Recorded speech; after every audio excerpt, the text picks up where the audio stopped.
Гөлнира һәм Ирек Вәлиевлар 6 ел очрашып йөриләр. Гөлнирага фермада эшләргә дә, балалар бакчасында хезмәт куярга да туры килә. Ә Ирек исә мәктәпне тәмамлау белән туган колхозында механизатор булып эшли башлый. Бүген гаилә Әмәкәйдә төп йортта тату гомер итә. 91 яшын тутырган Зәйтүнә апа да улы килене янында тәрбиядә һәм хөрмәттә яши. Аръякны да көйләргә кирәк инде. Тормыш булгач әллә нинди вакытлар була.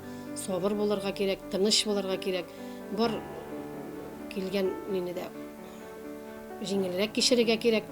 Шатлыгын да, кайгысын да, бөтенесен дә уртак кичерергә кирәк. Төпле, ныклы булырга кирәк инде. Берең әйткәнне берең аңларга кирәк. Шулай итеп яшәгәндә генә бергә яшәп була инде. Тынычлык әйтеп. Вәлиевлар гаиләсе гомергә хезмәт белән көн күрә. Бүген дә хаталарында күпләп терлек асрыйлар, кош-корт үрчетәләр. Шуңа күрә дә балалар да кичкенәдән үк эшләп үсәләр, хезмәтне яраталар. Әти әни инде безне сабыр булырга, тәртипле генә йөрергә инде. Үз кешеңне табырга диделәр инде.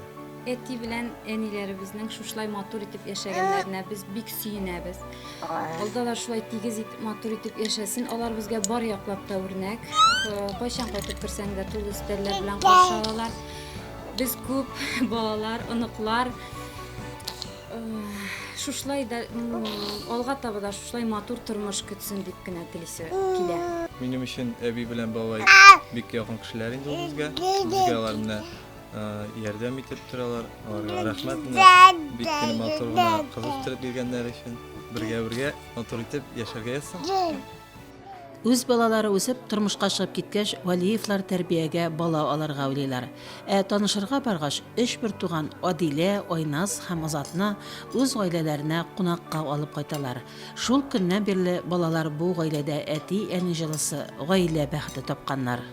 Ничек теге әйбәт кеше булып үсәр өчен әни белән инде без бергә җәй көне дә бергәләп йөрибез, апаларны каршы алабыз. Үзебезне теге якын итеп алган өчен аларга бик зур рәхмәт. Һәр гаиләнең үз традициялары, үз гореф-гадәтләре бар. Гөлнира һәм Ирек Вәлиевлар гаиләсендә бүген туган хакын хаклап, хезмәтне яратып, бер-береңне кайгырту кебек сыйфатларга өстенлек биреп гомер итәләр.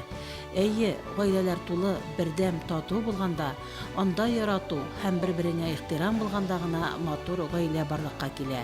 Шундый гаиләләребез күбрәк булсын иде. Фәридә Гайнетдинова, Динар Михаҗев, Мөслим телевидениесе.